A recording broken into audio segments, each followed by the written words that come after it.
Hello everyone, welcome back to my YouTube channel is English with Lata. और आज हम बात कर रहे हैं पास्ट सिंपल की। अगर हम बात करें सिंपल पास्ट टेंस की तो इसमें ताते थी आकर थाते थी आए या फिर या ये ही आए। अगर हम बात करें इसमें सेंटेंस कैसे बनते हैं वो हम पहले देखते हैं। सबसे पहले अगर हम बात करें तुम यहाँ आते थे, मैं तुम्हें पढ़ाती थी, वह इंग्लिश सीखता था, वह इंग्लिश बोलता था, वे सेंटेंस बनाते थे। लास्ट में क्या आ रहा है इसके? ताते थी आकर थाते थी आ रहा है। और या फिर तुम यहाँ आए, मैंने तुम्हें पढ़ाया, तुम्हें इंग्लिश सीखी, वे वहाँ गए, वे यहाँ आए, है ना। उसने पेन से लिखा, उसने बुक चेक की, है ना, टीचर ने लेसन एक्सप्लेन किया।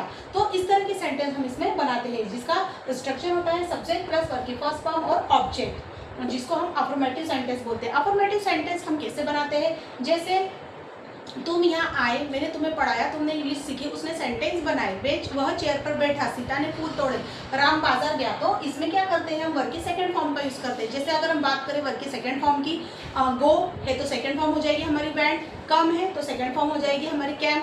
अगर हम बात करें वॉक तो सेकंड फॉर्म हो जाएगी हमारी वॉक्ड। अगर हम बात करें सी तो सेकंड फॉर्म हो जाएगी हमारी सा।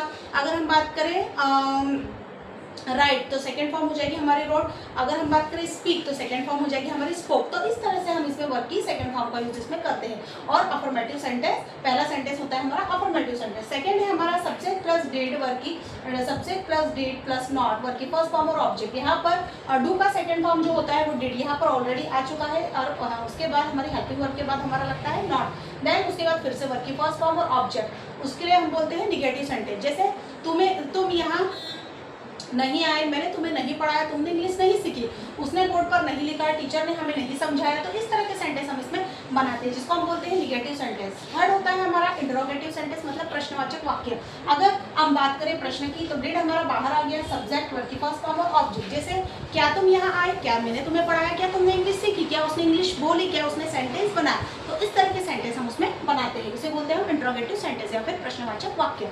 अगर हम नेक्स्ट सेंटेंस की बात करें WH plus did subject verb की फर्स्ट फॉर्म और ऑब्जेक्ट। WH का मैंने आपको कल भी बताया था। WH की वैन मतलब कब, हाउ मिस कैसे, विथ हुम मिस किसके साथ, वेयर मिस कहाँ, जो WH पैटर्न में हमारे सेंटेंस बनते हैं। जैसे तुम यहाँ कब आए, मैंने तुम्हें कैसे पढ़ा, उसने इंग्लिश कब सीखी, वे किसके साथ गए। तो इस तरह के सेंटेंस हम इसमें WH पैटर्न में बनाते हैं। अगला होता है हमारा हु पैटर्न। हु पैटर्न में मैंने जैसे आपको बताया था कि इसमें हमको करने वाले के बारे में पता नहीं होता कि कौन कर रहा है। तो उसमें हु प्लस वर्ब की सेकंड फॉर्म और ऑब्जेक्ट, फर्स्ट में और लास्ट में हम किसका यूज करेंगे? वर्ब की सेकंड फॉर्म का। बाकी तीनों में आ जाएगी हमारी वर्ब की फर्स्ट फॉर्म। अगर हम बात करें सेंटेंस की, जैसे तुम यहाँ आए, यू केम हियर, तुम यहाँ नहीं आए, you did not come here.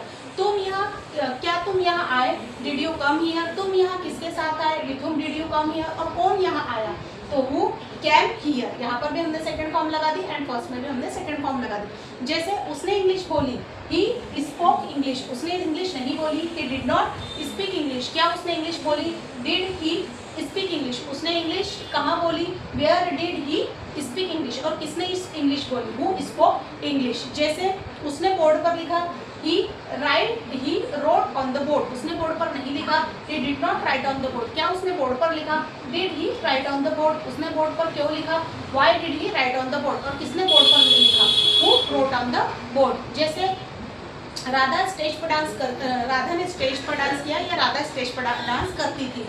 तो Radha danced on the stage, Radha ने स्टेज पर डांस नहीं किया। Radha did not dance on the stage, क्या राधा ने स्टेज पर डांस किया, did Radha dance on the stage. और राधा ने स्टेज पर डांस किसके साथ किया, with whom did Radha dance on the stage. और किसने स्टेज पर डांस किया, who danced on the stage. तो इस तरह के सेंटेंस हम इसमें बनाते हैं। अगर आपको मेरे सेंटेंस समझ में आ रहे हैं तो प्लीज़ कमेंट बॉक्स में कमेंट्स करके ज़रूर बताएं। एक सेंटेंस की इंग्लिश आपके लिए, जैसे उसने खाना खाया, इसे इंग्लिश में कैसे ट्रांसलेट करेंगे, इसे 5 स्ट्रक्चर में ट्रांसलेट करके कमेंट बॉक्स में कमेंट्स करके ज़रूर बताइए। Thank you.